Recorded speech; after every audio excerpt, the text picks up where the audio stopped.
I had just come back from the hardware store with a box of grout and a caffeine headache when I realized our kitchen tile had it out for me. One of them, front row, center, was sitting just a hair higher than the rest, mocking me, like it had waited all these years for its chance at rebellion. And, naturally, I did the only logical thing a man does in his late 40s when he's feeling mildly disrespected by a building material. I dropped to my knees with a rubber mallet and a mission. Andrea was in the living room pretending to read a book, the same book she'd been pretending to read for 3 months. A paperback with a flowery title and a woman on the cover staring wistfully into the wind. Every now and then she'd flip a page like it owed her money, but she hadn't cracked a smile or frowned once, so I figured it was more of a prop than a narrative. "Don't wait up," I called over my shoulder. "Me and Tile 13 here have unfinished business." "Good," she said without looking up. "Maybe you'll finally fix something around here besides your fantasy football lineup." Touché. Our marriage had, at that point, settled into a rhythm not unlike that of two coworkers who once dated in college and now politely ignore each other by the breakroom coffee machine. We weren't fighting. We weren't thriving. We were simply sharing air. But then the grout happened.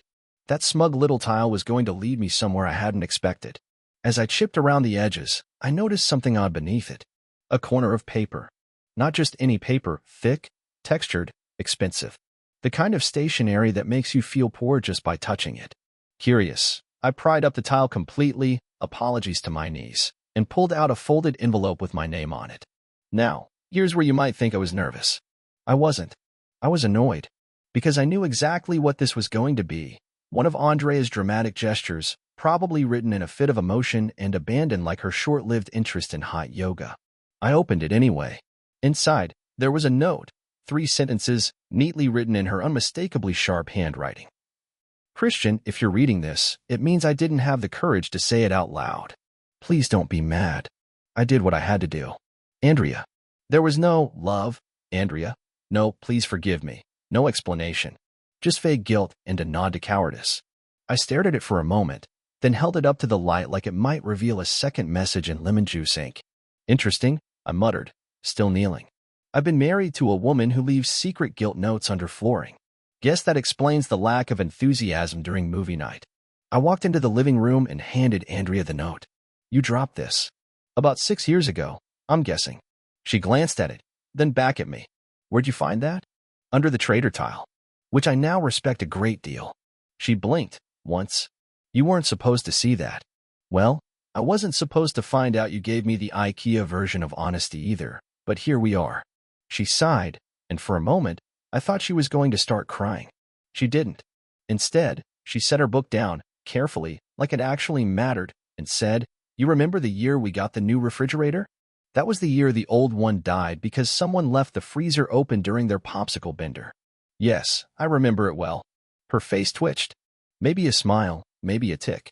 "Well, when the delivery guys were installing the new one, I was elsewhere. Not mentally. Literally. I wasn't where I told you I was." "Oh," I said. "Let me guess. You were off exploring your spiritual side with a man named Tyler who wears distressed jeans and plays acoustic guitar at a community center." That got a laugh out of her. Dry, short, but a laugh. "Close," she said. "But no. You know that charity I volunteered with once? The one that folded after 3 weeks because someone embezzled the budget. How could I forget? You came home the last day with 3 Tupperware containers of hummus and a pamphlet on radical compassion." "Well," she said, looking me in the eye now, "it turns out one of the board members, and I had a little, misguided connection." I raised my eyebrows. Misguided as in philosophical, or misguided as in laundry wasn't the only thing getting folded? She winced.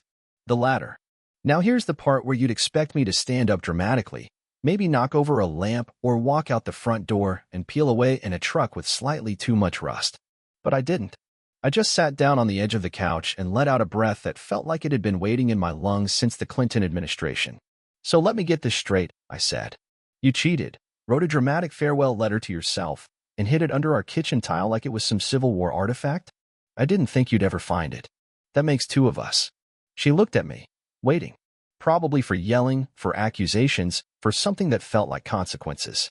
Instead, I just tilted my head and asked, "Was it worth it?" She didn't answer. Which was an answer. I got up, walked to the kitchen, and poured myself a glass of lukewarm soda. No dramatics. No speeches. Just a quiet realization that somewhere between fixing faucets and budgeting for new tires, we'd both stopped seeing each other. And now we were here. Not with a bang.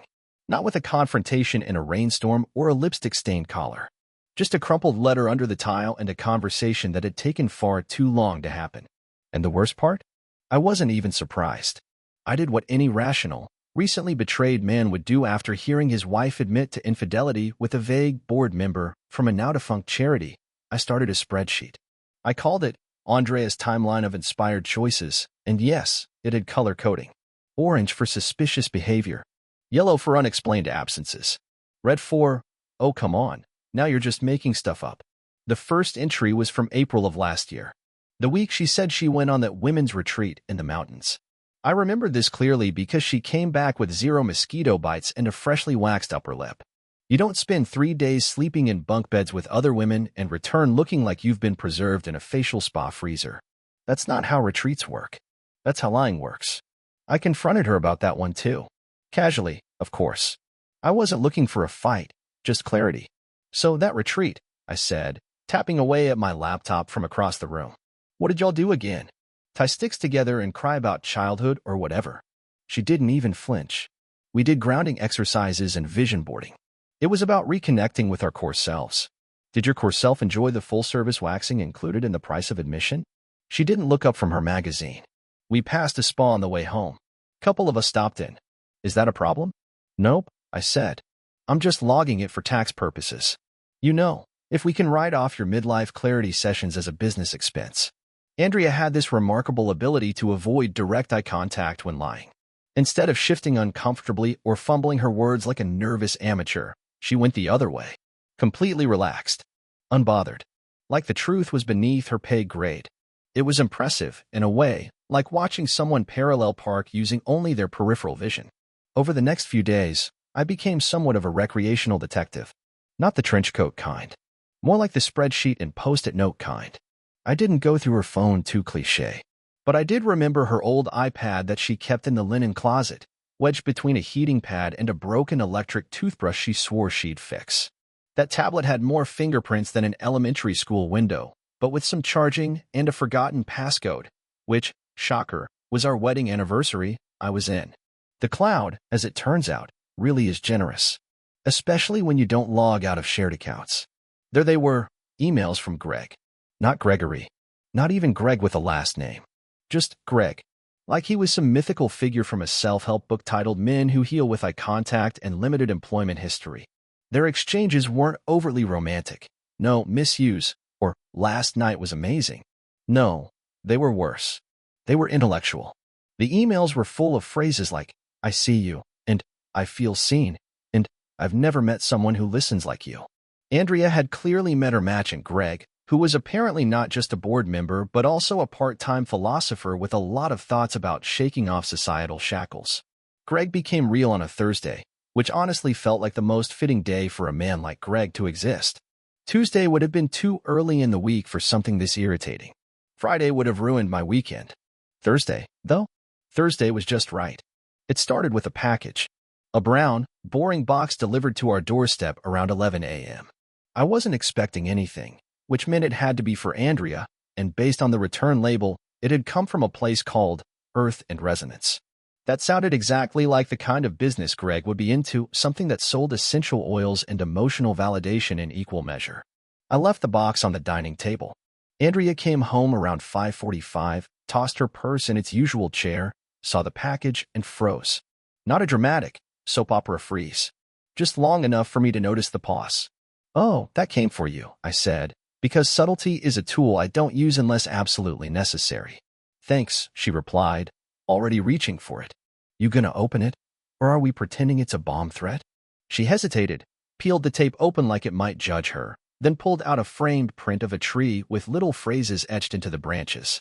Stuff like radical openness and healing through silence and other phrases that make you want to pay $300 for a workshop in someone's backyard. I read each one out loud because I was in the mood to suffer.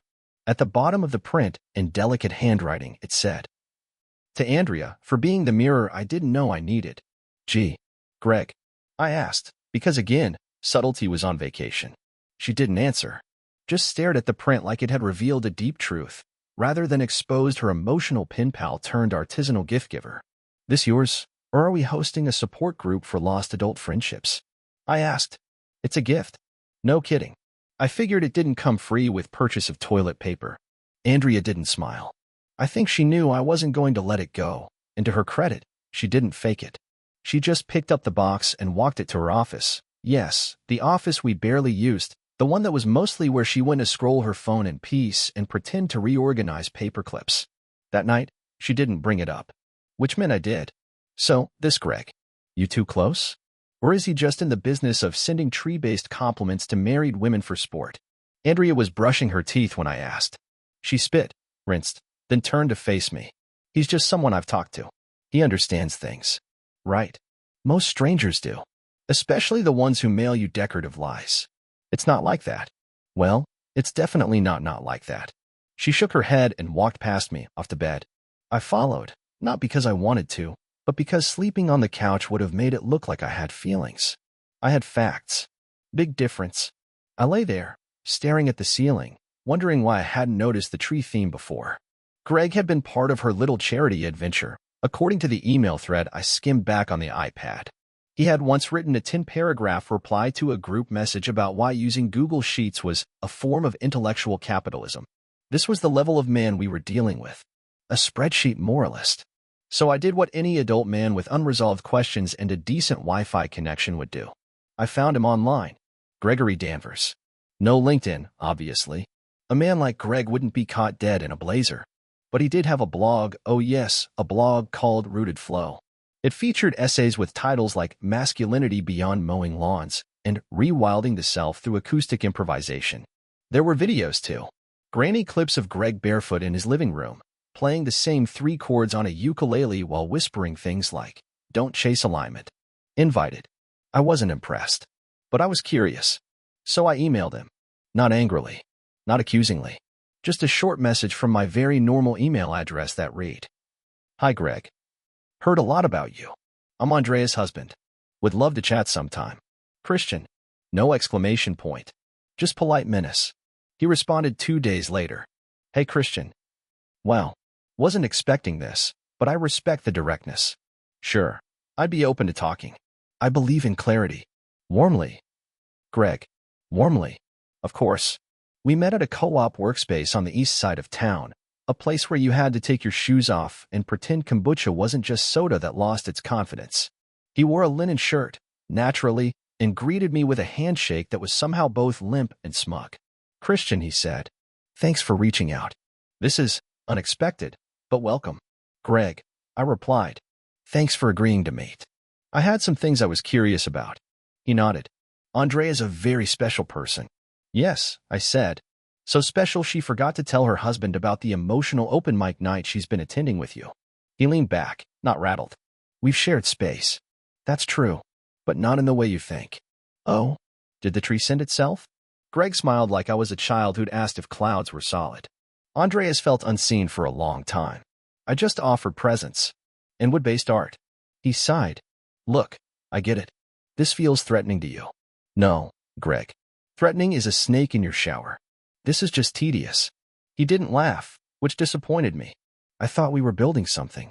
"She hasn't cheated," he said. "You sure?" "Because we're standing awful close to the line between open communication and poetic adultery." "She hasn't. Not physically. We've talked. We've unpacked things. That's all." I believed him, which somehow made it worse.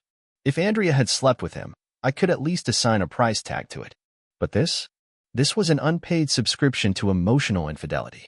We wrapped things up civilly. Greg offered me a pamphlet for a weekend retreat. I told him I was more of a bowling guy. He didn't press. That night, I got home to find Andrea sitting at the table. No book, no screen, just sitting.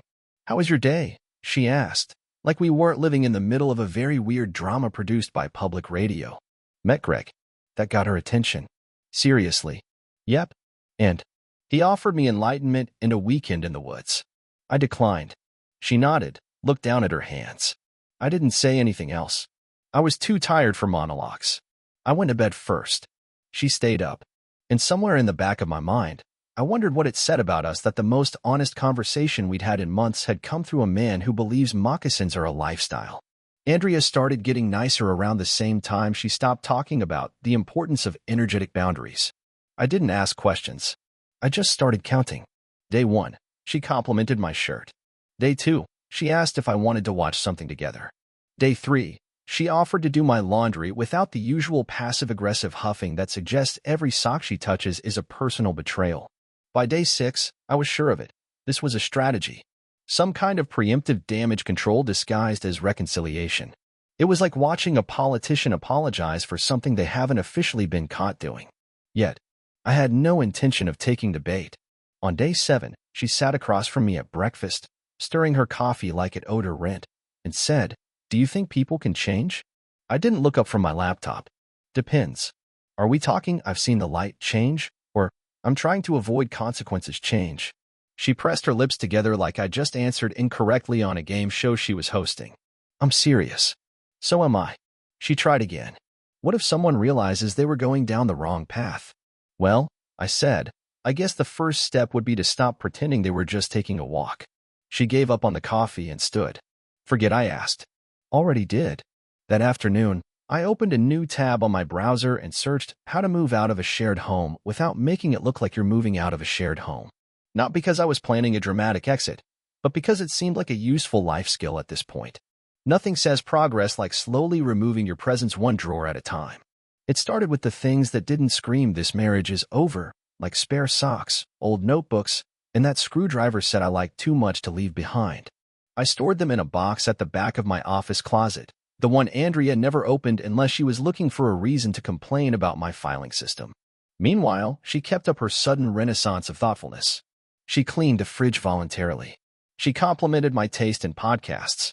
She even bought a new shower curtain, claiming the old one trapped negative vibes. Apparently, mildew now had spiritual consequences. She still didn't bring up Greg. I wasn't surprised. Andrea's idea of closure was pretending something never happened and then assigning herself a moral victory for moving on. But I wasn't really interested in confrontation anymore. I was interested in winning. Not loudly, not messily, and not in a way that ended with anyone crying on a couch. No, I wanted a calm, quiet, perfectly balanced win.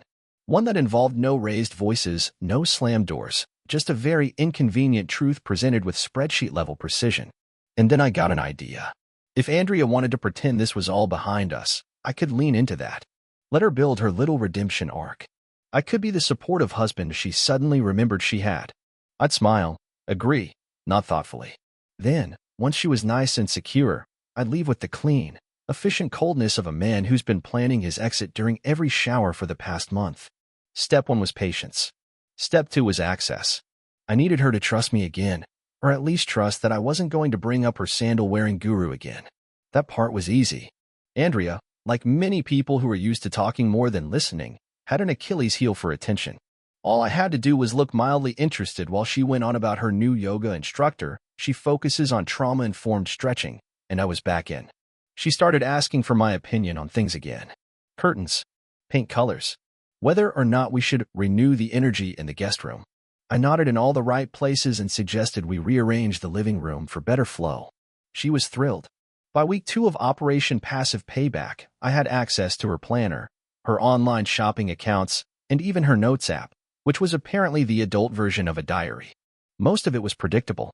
To-do lists, grocery items, a half-finished poem called Stillness Finds Me. I printed that one out and kept it in my toolbox for morale.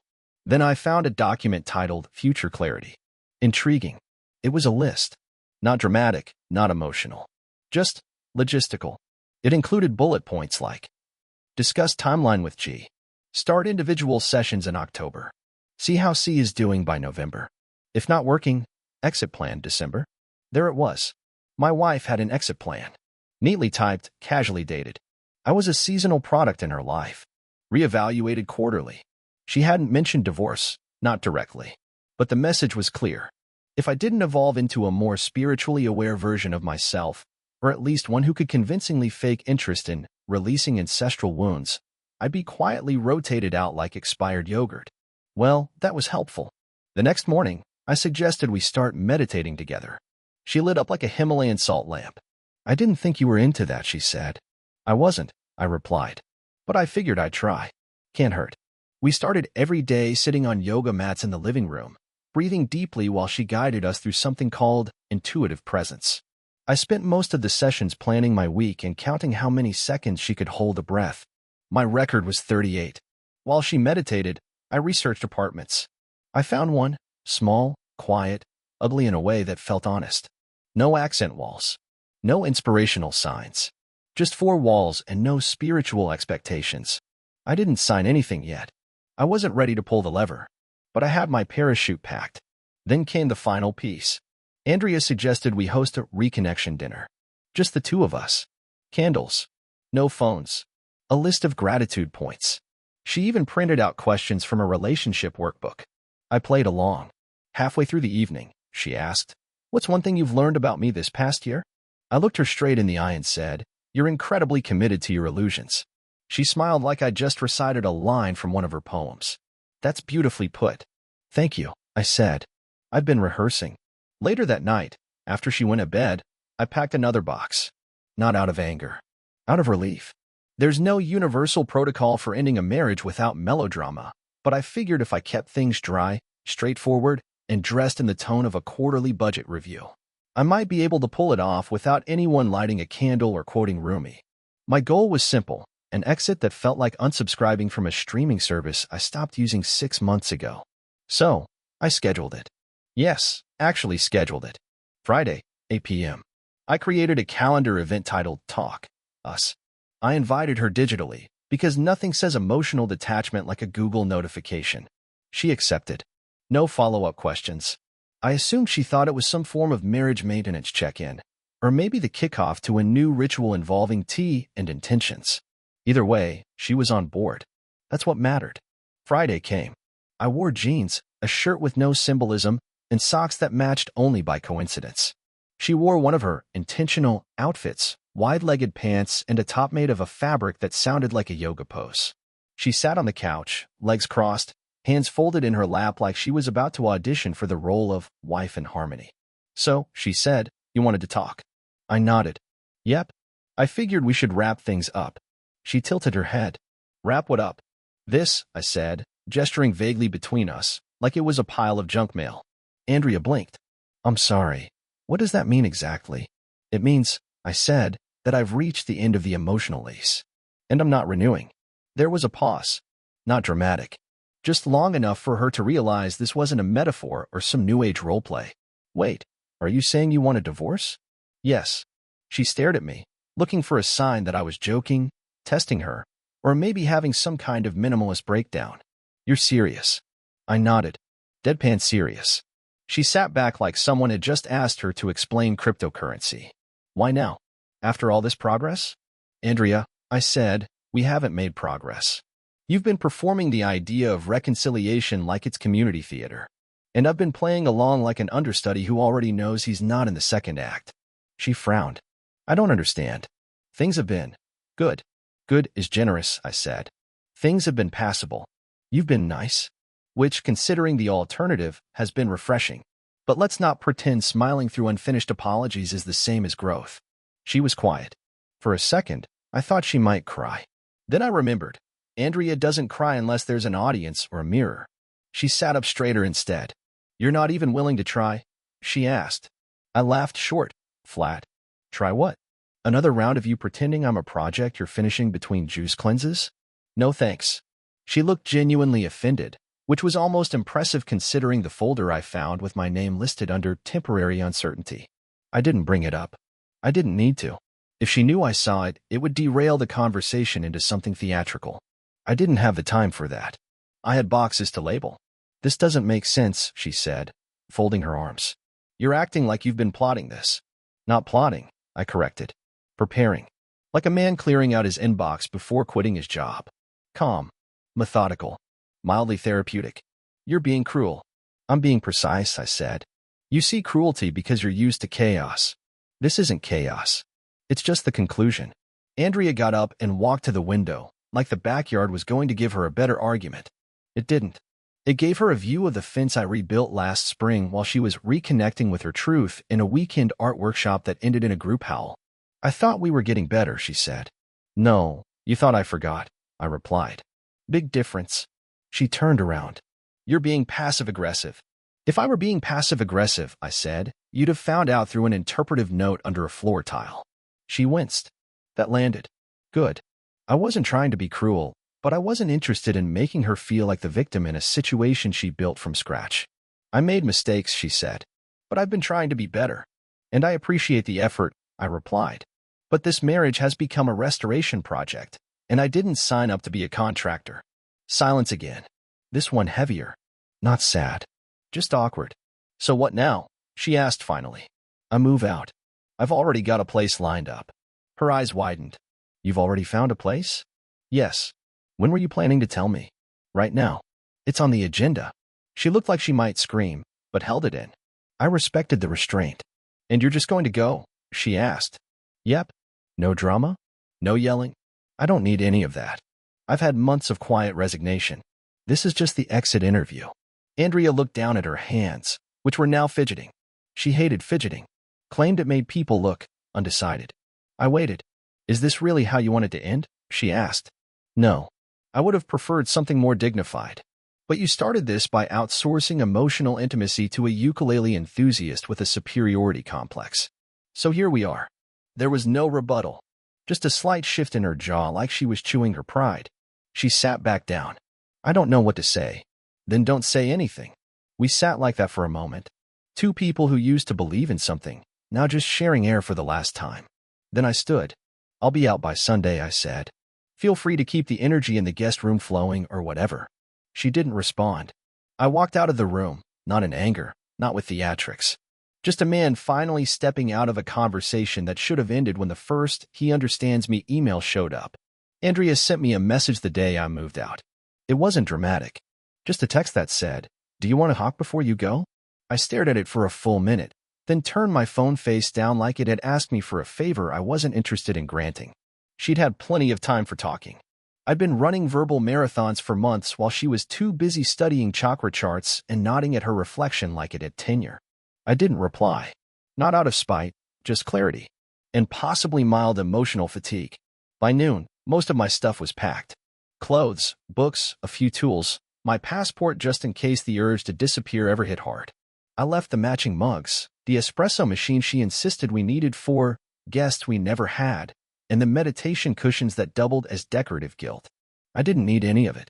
I wasn't curating a museum exhibit. I was reclaiming square footage. Andrea wasn't home. She'd gone to some sound bath class or healing drumming circle or whatever she did on Saturdays to reinforce her belief that discomfort could be cleansed with vibrations. That was fine. I preferred it this way. Clean exit.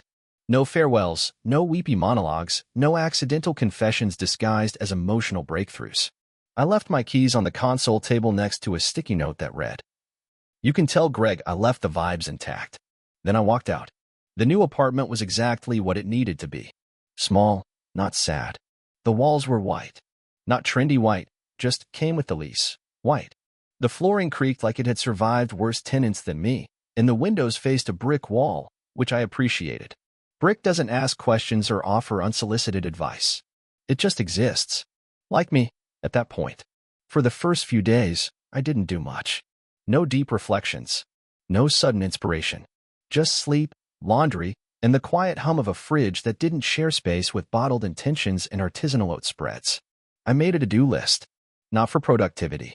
Just to prove I still existed in a world where people did things. It looked like this. Get a new bath mat. Call utilities. Delete joint Spotify playlist. Return Andrea's extra charging cable or don't. None of it was profound, but every box I checked felt like a middle finger to the version of me that had accepted emotional backflips as a normal part of married life. Andrea reached out again a week later, this time with a longer message. I know you probably don't want to hear from me, but I've been thinking. A lot. I'm not asking you to come back. I just want to know if you're okay, and maybe understand how we got here. I didn't answer immediately. I wanted to be sure that if I did respond, it wouldn't turn into a nostalgia trap with emotional sentence fragments and long pauses between typing bubbles. I waited 2 days. Then I replied, I'm okay. You don't need to understand how we got here. You already knew. You just hoped I wouldn't catch up. She didn't reply to that one. I wasn't expecting her to. The truth doesn't always invite a conversation. Sometimes it ends one. The truth is, Andrea wasn't evil, or even particularly malicious. She was just self-involved. The kind of person who thinks growth is something you can download, laminate, and hang over a diffuser. And I was the guy who thought being patient and helpful would somehow make her remember she liked me. Turns out, I was wrong on both counts. But it wasn't all a waste. I got pretty good at detecting spiritual nonsense disguised as lifestyle choices. I also learned how to pack an apartment without turning it into a performance. And I discovered that sometimes, peace isn't a feeling, it's the absence of correction. A few weeks after I left, I ran into someone who knew both of us. Dan, from down the street. Retired mechanic. Spent most of his life elbow-deep in engines and didn't care much for scented candles or manifesting. He asked how I was doing. I said, surviving. He nodded. She's still talking about that yoga guy? I shrugged. Probably. He looked at me for a second. Well, whatever. You always looked like you needed a break. That was the most accurate therapy session I'd had in years. There's no bell in this story. No, I met someone new. No triumphant playlist. No slow zoom out while I stare at a sunrise. There's just me, folding a pile of shirts in a place where no one asks what color matches my aura. And I like it that way. Andrea will be fine. She'll find another person who listens well and mistakes polite nodding for emotional compatibility. And I'll be here, doing laundry without being asked if I've processed my inner father wound. That feels like enough. Thanks for watching. Rate the story in the comments. Subscribe to the channel